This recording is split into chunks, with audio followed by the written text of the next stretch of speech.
अस्सलामुअलैकुम। आज की कहानी हमें एक महिला ने भेजी है। वो कहती हैं कि वो ये बात पहली बार किसी को बता रही हैं, क्योंकि उनके मुताबिक ये सब सच में हुआ था और आज भी उन्हें उस रात की हर आवाज, हर लम्हा साफ याद है। उन्होंने लिखा, कृपया मेरा नाम जाहिर मत करना। मैं बस चाहती हूँ कि लोग मेरी गलती से कुछ सीखें। मैंने उस दिन अपने पति को गुस्से में नजरअंदाज कर दिया था और उसी रात मेरी जिंदगी का सबसे डरावना पल बन गई। हमने उनकी सारी बात ध्यान से सुनी और अब हम वही कहानी आपके साथ शेयर कर रहे हैं। वो रात, वो खौफ और वो चीज जो उनके दरवाजे तक आ गई थी। कहानी शुरू करने से पहले हमारे चैनल को जरूर सब्सक्राइब करें। अगर कहानी पसंद आए तो लाइक करें, कमेंट में अपनी हॉरर स्टोरी लिखें, हम उस पर वीडियो बनाएंगे और हिफाजत के लिए आयतुल कुर्सी पढ़ लें। अब सुनिए उस रात क्या हुआ। रात की खामोशी। रात के 10 बजे थे। बारिश हल्के हल्के छत पर पड़ रही थी, लेकिन इस बार उसकी आवाज में एक अजीब सी गूंज थी। ऐसा जैसे बाहर कोई सिर्फ बारिश नहीं बल्कि किसी चीज को घसीट रहा हो। घर के अंदर ट्यूबलाइट कभी तेज तो कभी मंद हो रही थी। हर बार जब रोशनी कम होती, दीवारों पर पड़ने वाले साए अजीब शक्लों में मुड़ जाते। असली नाम छुपाते हुए हम उसे आयशा कहेंगे। वो सोफे पर बैठी दरवाजे को देख रही थी। फोन बार बार बज रहा था, लेकिन हर कॉल पर सिर्फ यही आता, नंबर स्विच्ड ऑफ। उसने घबरा कर कहा, या अल्लाह, वो अभी तक नहीं आया। ऐसा कभी नहीं हुआ। सुबह की आखिरी बात, जब फहद दफ्तर जाने लगा तो आयशा के दिल में एक अजीब सा डर था, जैसे किसी ने दिल पर ठंडा हाथ रख दिया हो। उसने कहा, फहद आज मत जाओ, दिल घबरा रहा है। फहद ने पहली बार तेज लहजे में जवाब दिया, हर बात में रोक टोक मत किया करो। दरवाजा जोर से बंद हुआ और वो आवाज पूरे घर में गूंजती रह गई, जैसे घर ने आखिरी बार असली फहद की आवाज सुनी हो। रात का इंतजार। आयशा दरवाजे को घूरती रही। बिजली हर कुछ देर में झपकती और ऐसा लगता जैसे दरवाजे के नीचे कोई साया हिल रहा है, जैसे कोई चीज धीरे धीरे उसके घर की तरफ बढ़ रही हो। और तभी डोरबेल बजी। आयशा सन्न रह गई। डोरबेल बजने से पहले एक पल को पूरा घर बिल्कुल खामोश हो गया। वो दरवाजे तक पहुंची, हैंडल पकड़ा, लेकिन हाथ रुक गया। बाहर कुछ हिल रहा था। बारिश की आवाज नहीं बल्कि किसी के कदम घसीटने की आवाज। फहद, उसने डरते हुए पुकारा। कोई जवाब नहीं, सिर्फ हल्की नाखूनों के खुरचने जैसी दस्तक। फिर डोरबेल दोबारा बजी, फिर तीसरी बार, और तीसरी बार वो ऐसे बजी जैसे किसी ने उंगली दबाकर छोड़ना भूल गया हो। आयशा ने हिम्मत की, दरवाजा खोला और बाहर कोई नहीं था, बस बारिश में भीगे पैरों के निशान जो दरवाजे तक आते थे लेकिन लौट कर कहीं नहीं जाते थे। फहद की वो कॉल। फोन बजा, स्क्रीन पर वही नाम, फहद कॉलिंग। आयशा ने ऑलमोस्ट रोते हुए कहा, कहाँ हो, मैं बहुत परेशान। लेकिन दूसरी तरफ सिर्फ भारी टूटी हुई गहरी सांसें, जैसे कोई पानी से बाहर आने की कोशिश कर रहा हो। मानो इंसान नहीं, कोई घायल जानवर या कोई ऐसी चीज जिसका शरीर तो ना हो, सिर्फ आवाज हो। वो चीखी, फहद बोलो। कुछ सेकंड की खामोशी, फिर एक ठंडी आवाज, तुमने कहा था ना दफ्तर मत जाओ। तुम सही कह रही थी। आवाज फहद की थी, लेकिन इंसानी नहीं। फहद के साथ पुल पर क्या हुआ। फहद बारिश में गाड़ी चलाते हुए पुल तक पहुंचा। पुल पूरी तरह अंधेरे में था, ना कोई लाइट ना कोई इंसान, बस एक औरत सफेद कपड़ों में, चेहरा बालों में छुपा, बारिश में बिल्कुल बेजान खड़ी।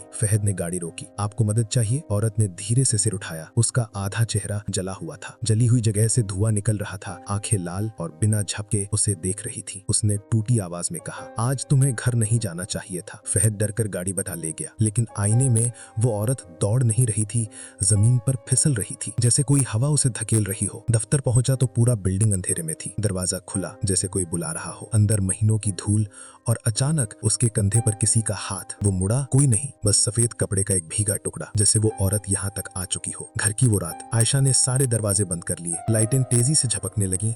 कमरे में ठंडी धुंध भरने लगी। उस धुंध में साए हिल रहे थे। फिर दस्तक। आयशा, दरवाजा खोलो, मैं हूँ। आवाज फहद की थी, लेकिन उसमें एक दूसरा सुर था, एक औरत जैसा, बहुत हल्का, बहुत ठंडा। मैं देर से आया हूँ, खोलो। आयशा रो पड़ी, तुम फहद नहीं हो। कुछ पल की खामोशी, फिर एक तेज हंसी। दरवाजा खुद ब खुद खुलने लगा। हवा का झोंका भीतर आया और उसके साथ जले हुए मांस की बदबू। सामने फहद खड़ा था, उसका आधा चेहरा जला हुआ, ठीक उसी जगह जैसे वो औरत का था। उसकी आंखें लाल, शरीर से धुआं निकल रहा था और उसके पीछे वही औरत, जैसे वो उसके अंदर घुस चुकी हो। फहद ने कहा, आज मुझे तुम्हारी बात माननी चाहिए थी। उसके शरीर में आग भड़की, वो चीखा, धुआं बना और हवा में गायब हो गया। लाइटें बंद, घर अंधेरे में डूब गया। अगली सुबह पुलिस ने दरवाजा तोड़ा। आयशा बेहोश मिली। फहद की गाड़ी पुल के नीचे मिली, पूरी तरह तबाह, और उसका शरीर अंदर ही था। समय मौत रात 8 बजे। जब वो आयशा से फोन पर बात कर रहा था, वो तब भी मर चुका था। आयशा आज भी कहती है कि हम गुस्से में अपनों को